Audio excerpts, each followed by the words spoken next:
नमस्कार जोहार। स्वास्थ्य चर्चा में मैं कीर्ति चौहान आपका बहुत बहुत स्वागत करती हूँ।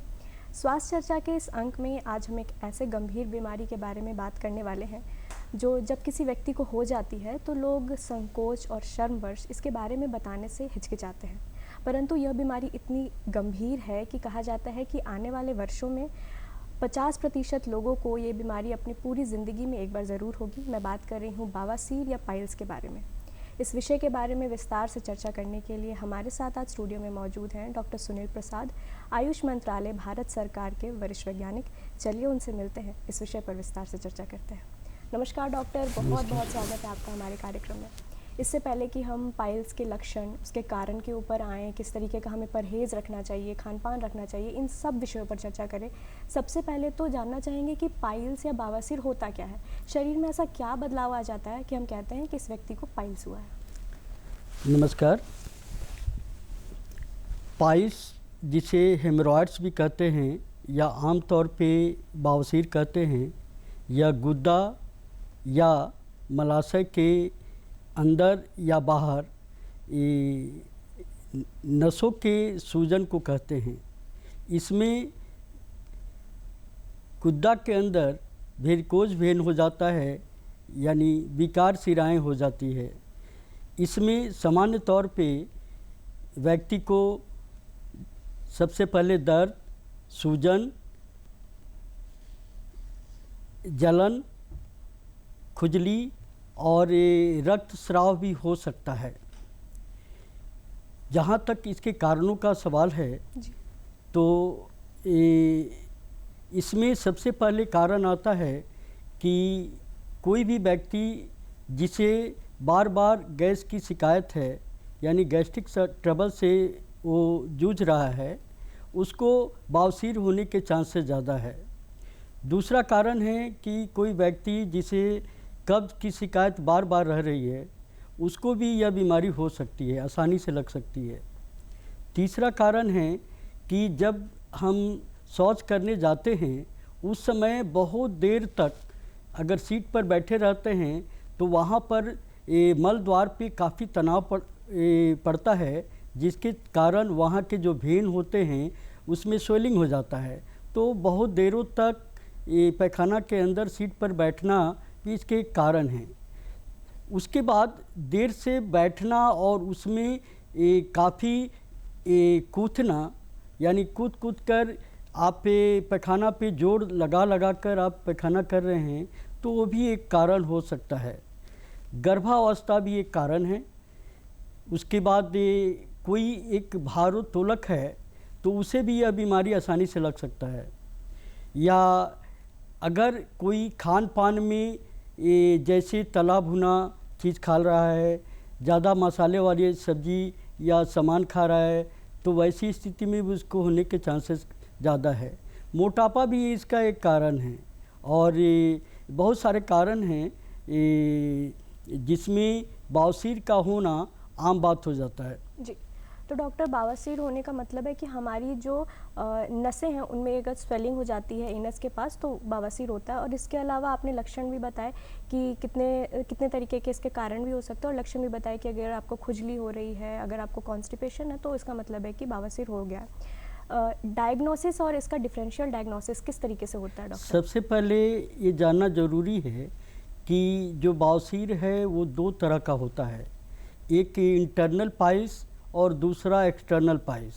फिर एक्सटर्नल और इंटरनल पाइल्स भी दो भागों में बढ़ जाते हैं, एक जिसमें रक्तस्राव होता है और एक बिना रक्तस्राव का होता है, यानी bleeding piles and non bleeding piles.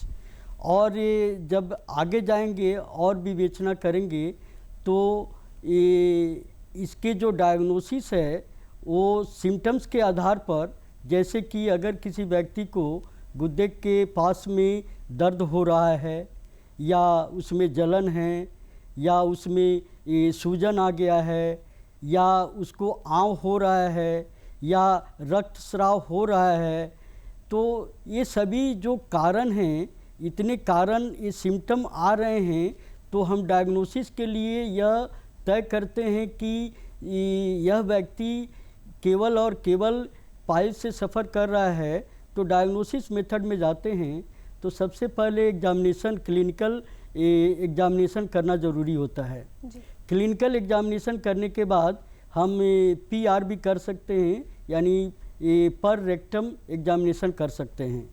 और तीसरा तरीका होता है प्रोक्टोस्कोपी या एनोस्कोपी, यानी एक स्टील का मशीन होता है जिसको अंदर में डालकर देखा जाता है कि उसका पोजीशन क्या है, उसका कलर क्या है और उसकी डिग्री क्या है। इन तीनों बातों को देखकर ये पता किया जाता है कि पाइल्स किस अवस्था में है और उसकी इंटेंसिटी कितनी है, और वह एक्यूट कंडीशन में है या क्रोनिक पाइल्स हो गया है। तो डायग्नोसिस के लिए प्रोक्टोस्कोपी या एनोस्कोपी करना ज़रूरी है। और ये सबसे लास्ट में बहुत कम संख्या में एक और भी स्फिग्नो स्कोपी किया जाता है, सिग्माइडोस्कोपी। तो ये रेयर केस में किया जाता है, लेकिन ज़रूरत पड़ती है तो डायग्नोसिस के लिए इसे भी किया जाता है। यह इसलिए किया जाता है कि जहाँ पर हम समझते हैं कोई आदमी को पाइल्स हुआ है, दर्द हो रहा है, इचिंग हो रहा है, जलन हो रहा है, आँव भी आ रहा है, रक्तस्राव हो भी रहा है या नहीं हो रहा है, लेकिन यही सिम्टम्स और भी बीमारी में होते हैं। जैसे कि एनल का फीसर हो, एनल फीसर में भी ये सिम्टम्स आते हैं, तो हमको देखना होता है कि ये वेरिकोज वेन है एनल का या ये फीसर का कंडीशन है। दूसरा डिफरेंशियल डायग्नोसिस में आता है उसका फिस्चुला, एनल फिस्चुला।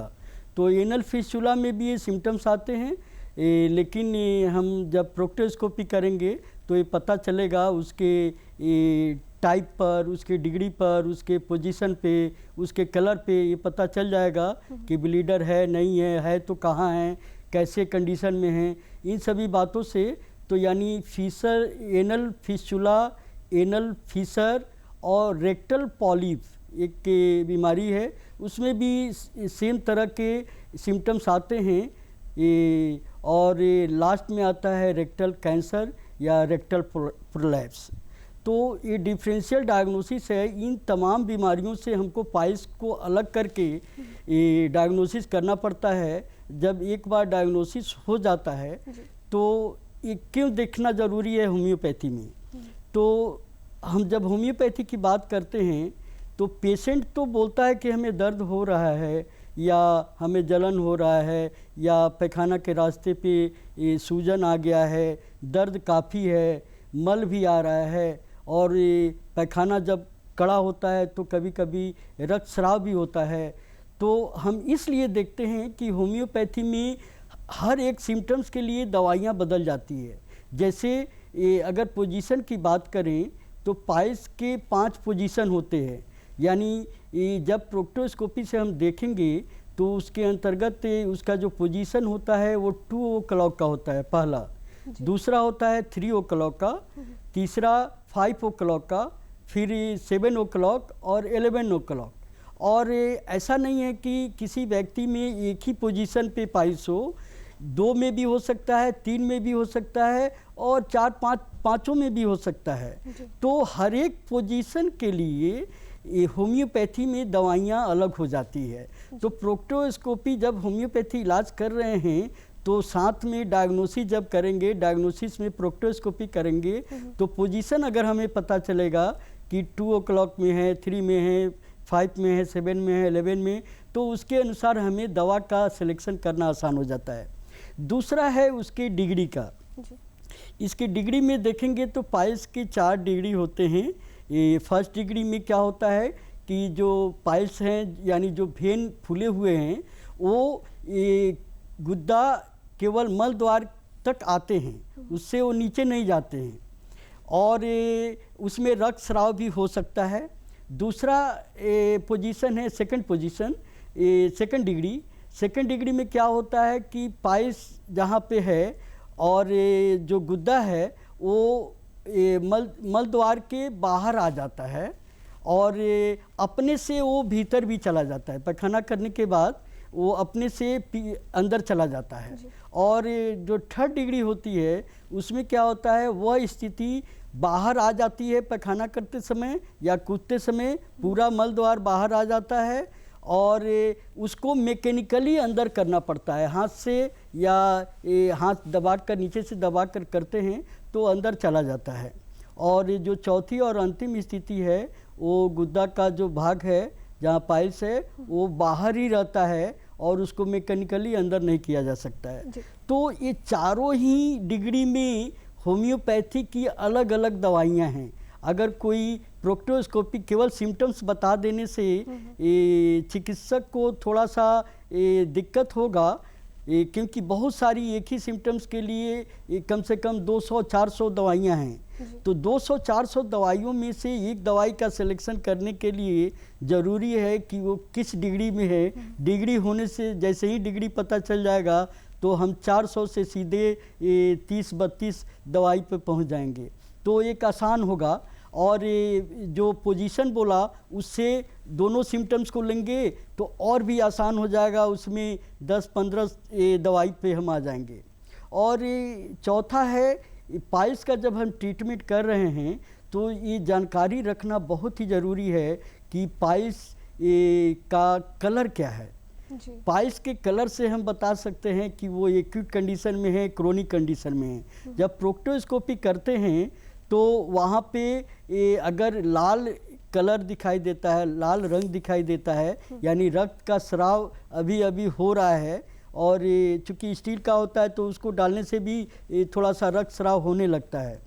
तो वैसे कंडीशन में जब लाल रंग है अगर स्पॉट का, तो हम कह सकते हैं कि एक्यूट पाइल्स है और इंटरनल पाइल्स है।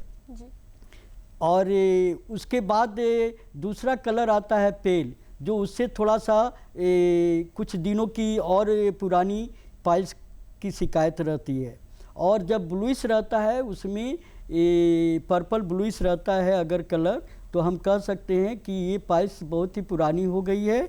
और यदि ये तीनों कंडीशन पता चल जाता है कि कलर किसका है तो हम और भी आसानी से एक होम्योपैथी का सॉफ्टवेयर है जिसको बोलते हैं रिपर्टराइजेशन प्रोसेस, तो हम सभी सिम्टम्स को कंप्यूटर के अंदर डाल देते हैं। डालने के बाद बहुत ही आसानी से सिम्टम्स डाल दिए, उसके डिग्री डाल दिए, उसके पोजीशन डाल दिए, उसके कलर डाल दिए, तो हम आसानी से 2-4 दवाई जो प्रमुख हैं उस पर पहुंच जाते हैं, जो कि मरीज़ को देने से आसानी से वो ठीक हो जाता है। डॉक्टर, यानी कि डायग्नोसिस एक बहुत इंपॉर्टेंट एस्पेक्ट हो जाता है, और ख़ास करके डिफरेंशियल डायग्नोसिस भी, क्योंकि यही सिम्टम्स जो है, यही लक्षण जो है वो बहुत सारी बीमारियों का भी सेम होता है। इसलिए ये जानना ज़रूरी है कि पहले तो आपको पाइल्स ही हुआ है, दूसरा ये भी जानना ज़रूरी है कि किस डिग्री का पाइल्स हुआ है, और वो भी उससे भी धीरे धीरे हम आ जाते हैं 1-2 दवाइयों पर, जब हम रंग, टाइप और डिग्री सब पता कर लेते हैं पाइल्स की।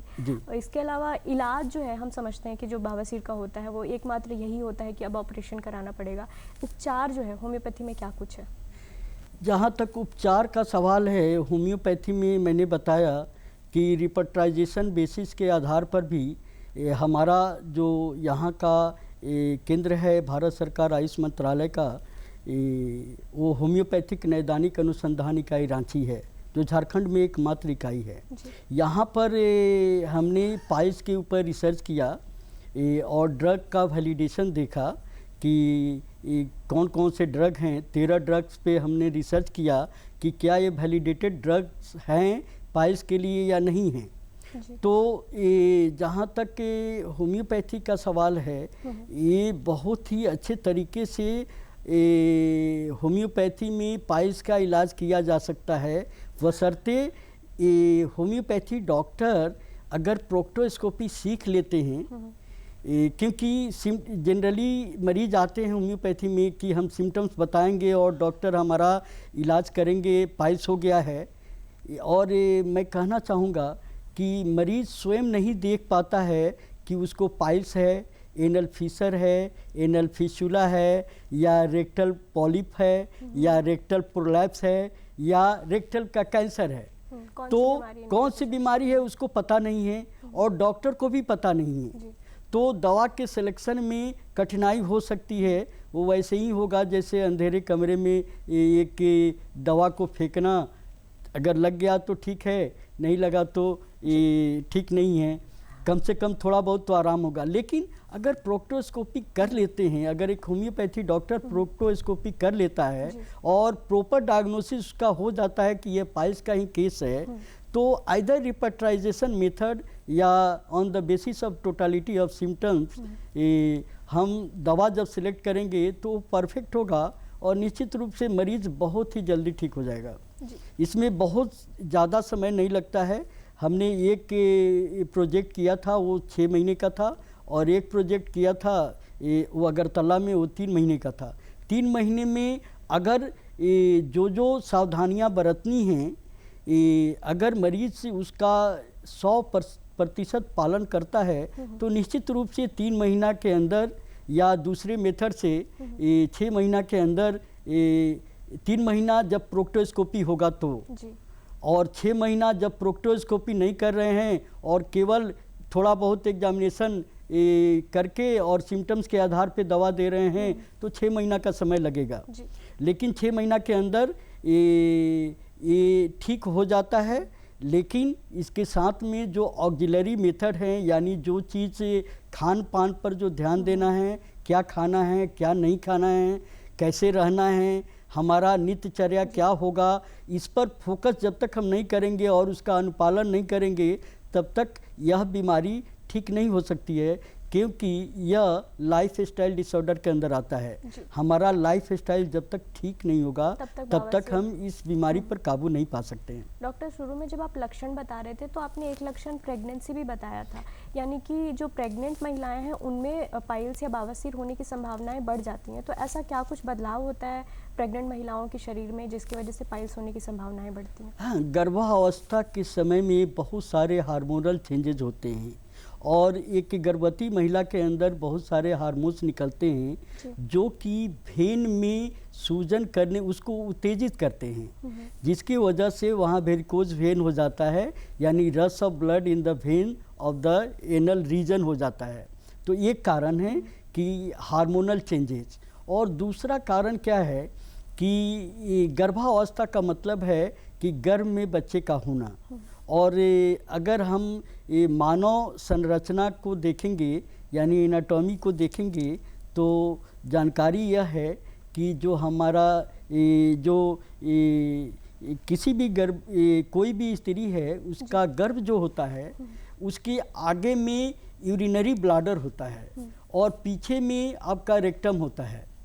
तो जैसे जैसे गर्भ की अवस्था बढ़ती चली जाती है उसका प्रेशर आपको यूरिनरी ब्लैडर पे भी पड़ता है और रेक्टम पे भी पड़ता है, यानी मलाशय पर भी पड़ता है। मलाशय पर पड़ने के वजह से वहाँ पे भेन पर दबाव पड़ता है, जिसकी वजह से भेन के अंदर रश ऑफ ब्लड हो जाता है और वह पाइल्स में कन्वर्ट कर जाता है। जी डॉक्टर, थोड़ी देर पहले आपने कहा कि बवासीर जो है वो एक लाइफस्टाइल डिसऑर्डर है।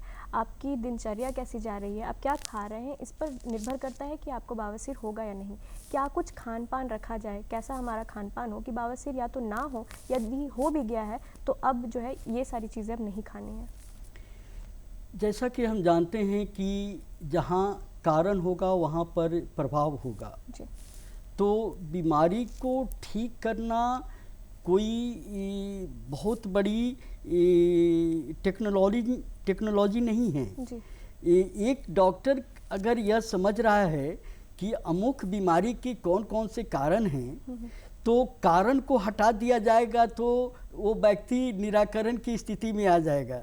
जैसे हम कहें कि जब हम पैखाना करते हैं बहुत देर रहते हैं वहाँ पे, स्थिर रहते हैं, सीट पर बैठे रहते हैं और कूदते रहते हैं, दबाव डालते रहते हैं पैखाना होने के लिए, तो उसको नहीं करना है। हमें स्ट्रेन और स्ट्रेस नहीं लेना है, ज़्यादा देर तक पैखाना में नहीं बैठना है, जब तक हो जाता है जल्दी से निकलना है। दूसरा कारण है कि अगर हम तला भुना या ज़्यादा हाईली रिच प्रोटीन डाइट लेंगे या मसालेदार सामान लेंगे, खाना लेंगे, तो हमको बवासीर हो जाएगा। और बवासीर ही नहीं होगा, जब तला भुना ये सभी चीज़ देते हैं, उसमें मिर्च की मात्रा है, मसाला की मात्रा है, तो वो 24 घंटे के अंदर डाइजेस्ट नहीं होता है। जी। उसको डाइजेस्ट करने में 72 आवर्स लगते हैं, और ऐसी स्थिति में 72 आवर्स से स्टूल बनकर बाहर आ जाता है। तो जब वो बाहर आता है तो उसमें मसाले के अंश रहते हैं, उसमें मिर्ची के अंश रहते हैं, इसीलिए वहाँ पर कटा हुआ है। एनल रीजन में एक छोटा सा फुंसी है, अगर ब्लीडिंग हो गया है तो जब ब्लीडर से वो पास करेगा स्टूल तो उसमें जलन होने लगेगा, और जलन के साथ साथ दर्द भी होने लगेगा। जी। तो हम तला भुना चीज़ वगैरह न खाएं, और उसके जगह पर हम फाइबर जितना ज़्यादा से ज़्यादा हो सके फाइबर डाइट का उपयोग करें। फाइबर डाइट जितना खाएंगे उतना ज़्यादा आसानी से पैखाना होगा और उसमें कब्ज की शिकायत नहीं होगी। इसके साथ ही प्रचुर मात्रा में पानी भी पीना ज़रूरी है। जी। और जैसा कि मैंने बताया कि गैस भी एक आपके पाइल्स का एक कारण है। तो गैस अगर हो रहा है तो हम समझ रहे हैं कि गैस का मतलब होता है एसिडिटी का होना, यानी हमारे इंटेस्टाइन के अंदर एसिड की मात्रा काफ़ी बढ़ गई है। तो हम ऊपर से कोई एसिड ना लें, जैसे टमाटर हुआ, जैसे नींबू हुआ, जैसे आपका अचार हुआ, जैसे दही हुआ, आंवला, आपका इमली, और ये आपका आज के डेट में फास्ट फूड भी बहुत बड़े कारण हैं इसके कि अगर वो खाएंगे तो गैस हो जाएगा, तला भुना भी खाएंगे तो गैस हो जाएगा। तो इन चीज़ों से बचना चाहिए। उसके बाद अपने लाइफ स्टाइल को इस तरह से चेंज करना है कि हमें उठने का समय निश्चित होना चाहिए, पैखाना का समय निश्चित होना चाहिए, और यदि आप पुरानी गैस की बीमारी के शिकार हैं तो वैसी स्थिति में उठने के आधा घंटे के अंदर आपको कुछ न कुछ फाइबर डाइट ले लेना चाहिए, जो तला नहीं हो, जो खट्टा नहीं हो, जो मसालेदार नहीं हो। तो वैसे चीज़ को जो रॉ फूड मटेरियल हो, सीधे आप उसको ले रहे हैं और इजीली डाइजेस्टेबल हो, तो और हाई फाइबर डाइट से भी युक्त हो, तो ऐसी स्थिति में वो कब्ज होने नहीं देगा और वो नहीं गैस होने देगा, तो हम आसानी से बवासीर होने से बच सकते हैं। एक कारण मैंने बताया भारोत्तोलन। जी। भारोत्तोलन भी एक कारण है। हाँ। जब हम कोई भी भारोत्तोलक के जब वज़न उठाता है तो उसका बहुत दबाव पेट के ऊपर पड़ता है और मल द्वार पर भी पड़ता है। उससे भी वहाँ के भेन के अंदर सूजन हो सकती है, वो फूल सकता है, जो कि बवासीर है, बवासीर बन सकता है। तो भारोत्तोलक को ये सावधानी रखनी चाहिए, या सामान्य लोग जो वज़न उठाते हैं बहुत भारी वज़न, अपने से ज़्यादा वज़न को न उठाएं और सावधानी से उठाएं। जी डॉक्टर, आपने ये दो चीज़ें कही कि परहेज़ में कि आपको प्रोटीन रिच डाइट ज़्यादा नहीं लेना है, और लक्षण में भी आपने बताया कि भारी सामान ना उठाएं, पर जब जिम जाते हैं और यंगस्टर्स में आजकल इसमें एक और चीज़ है। आज के बच्चों के लिए बहुत सारे बच्चे क्या करते हैं, पढ़ाई लिखाई में बहुत सारे समय तक एक ही जगह पर बैठे रहते हैं। बहुत देर तक बैठना या काम काज बैठकर करना, या बहुत देर तक खड़ा रहकर भी काम काज करना, ये भी पाइल्स का एक कारण है। तो ये वंशानुगत भी होता है कि हमारे मम्मी पापा या और भी पेरेंटल या मैटरनल में है किसी को, तो हमें चांसेस ज़्यादा है कि हमको भी यह बीमारी आसानी से लग सकती है। जी डॉक्टर, होम्योपैथी को लेकर के कई तरीके के मिथ रहते हैं। आपके पास भी जितने पेशेंट आते होंगे तो कई बार होता होगा कि वो सोचते होंगे कि इलाज जो है बहुत लंबा चलेगा। जैसा आपने अभी बताया कि होम्योपैथी में इसका इलाज 3 महीने में या ज़्यादा से ज़्यादा 6 महीने में हो सकता है, अगर आप सही खान पान रखते हैं तो लोगों को लगता है कि नहीं, ऐसा नहीं है, होम्योपैथी में तो बहुत लंबा उपचार चलता है। तो इस तरीके की मिथ जो है उसको लेकर के आप क्या कहना चाहेंगे? जहाँ तक समाज के अंदर ये चीज़ें चल रही हैं, मुझे भी सुनने में आता है कि होम्योपैथी में बहुत देर लग जाता है ठीक होने में जी। लेकिन मैं कहना चाहूँगा कि होम्योपैथिक में देर नहीं लगता है। यदि आप एलोपैथिक चिकित्सा करते हैं तो उसके मोड ऑफ ट्रीटमेंट जो हैं एडमिनिस्ट्रेशन है वो मुख के द्वारा है, इंजेक्शन के द्वारा है, मांस में ये इंजेक्शन होगा या नस में इंजेक्शन होगा, और वहाँ तक जाते जाते उसके चैनल होते हैं, वो जाते जाते एक समय लगेगा जब जाकर ये डेस्टिनेशन पे पाइल्स को ठीक करेगा। लेकिन होम्योपैथी दवा सीधे आपके जीभ पर दिया जाता है और सीधे यहाँ से चला जाता है आपके एनल रीजन में, वो काम करने लगता है। तो एलोपैथिक दवा जस्ट लाइक ए रेलवे या रोडवे है जिसमें समय लगेगा, और होम्योपैथिक दवा जस्ट लाइक ए एयरवेज है, इसमें बहुत कम समय लगता है, बस समझने की ज़रूरत है। अगर एक बार समझ गए और आपको एक अच्छा डॉक्टर मिल गया तो आप आसानी से ठीक हो सकते हैं। डॉक्टर, आपका इसी विषय पर शोध भी चल रहा है, उसका क्या कुछ निष्कर्ष निकला है, यदि संक्षिप्त में आप बताना चाहें? ये जो एक मैंने अगरतला में शोध किया था तो उसमें हमने